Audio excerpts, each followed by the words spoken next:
नमस्कार, capital TV Bihar देख रहे हैं आप और आपके साथ मैं हूं दिव्या। आईपीएस अधिकारी शिवदीप लांडे का इस्तीफा 117 दिन बाद मंजूर कर लिया गया है, जो कोई लोगों के लिए चौंकाने वाला और आकर्षक विषय बन गया है।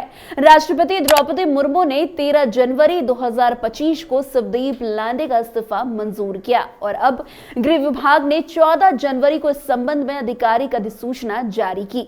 यह घटनाक्रम उनके सिविल सेवा के करियर के लिए एक महत्वपूर्ण मोड़ के रूप में देखा जा रहा है। वहीं काम्या मिश्रा, जो कि दूसरी आईपीएस अधिकारी हैं, उनका इस्तीफा लगभग 130 दिन से ज्यादा से भेजा गया है, अभी तक मंजूर नहीं किया गया है। यह स्थिति न केवल अधिकारियों के भीतर बल्कि राजनीतिक और प्रशासनिक हलकों में भी चर्चा का विषय बना हुआ है। आपको बता दें, शिवदीप लांडे ने 19 सितंबर 2024 को अपना इस्तीफा भेजा था और इस पर कोई कार्रवाई तुरंत नहीं की गई। शिवदीप लांडे का इस्तीफा देने से पहले वे बिहार के पूर्णिया में पुलिस महानिरीक्षक यानी कि आईजी के पद पर तैनात थे। 6 सितंबर 2024 को उन्होंने पूर्णिया रेंज के आईजी पद का चार्ज लिया था और इसके कुछ समय बाद ही उन्होंने अपना इस्तीफा गृह विभाग को भेज दिया। हालांकि इस्तीफे के बाद विभाग ने उन्हें मुख्यालय बुलाकर आईजी प्रशिक्षण की जिम्मेदारी सौंप दी थी और राकेश राठी को पूर्णिया का आईजी नियुक्त किया था। वैसे शिवदीप लांडे के इस्तीफे की मंजूरी के बाद अब यह स्पष्ट हो गया है कि उनकी सेवाएं समाप्त कर दी गई है, लेकिन शुरुआत में यह अंदाजा लगाया जा रहा था कि वो अपना इस्तीफा वापस ले लेंगे, क्योंकि इस तरह के फैसले कभी कभी बदल जाते हैं। उसके बावजूद उनका इस्तीफा राष्ट्रपति द्वारा मंजूर किया गया, जिससे उनके भविष्य के राजनीतिक और प्रशासनिक करियर के बारे में अटकलें तेज हो गई है। शिवदीप लांडे एक प्रतिभाशाली और बहादुर आईपीएस अधिकारी के रूप में जाने जाते हैं। वे 2006 बैच के आईपीएस अधिकारी और महाराष्ट्र राज्य से ताल्लुक रखते हैं। उनकी कार्यशैली को लेकर हमेशा सकारात्मक राय बनती रही है और उनका कार्य क्षेत्र भी काफी चुनौतीपूर्ण रहा है। उनके इस्तीफे को लेकर कई कारण दिए जा रहे हैं, जिसमें प्रशासनिक दबाव, व्यक्तिगत कारण और भविष्य की योजना के बारे में कयास लगाए जा रहे हैं। तो वहीं दूसरी ओर काम्या मिश्रा, जो कि उड़ीसा की रहने वाली और 2019 बैच की आईपीएस अधिकारी हैं, उन्होंने भी 5 अगस्त 2024 को अपना इस्तीफा भेजा था। हालांकि उनका इस्तीफा अभी तक मंजूर नहीं किया गया है।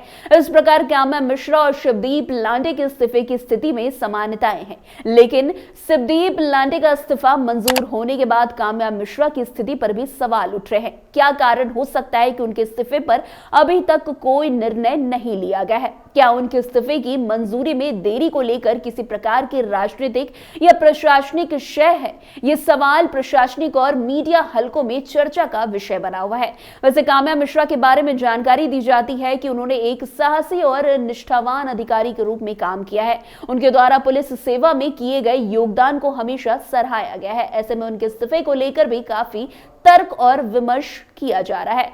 हम इस इस्तीफे और वीआरएस की बात करते हैं तो बिहार पुलिस के पूर्व डीजीपी गुप्तेश्वर पांडे का नाम भी सामने आता है।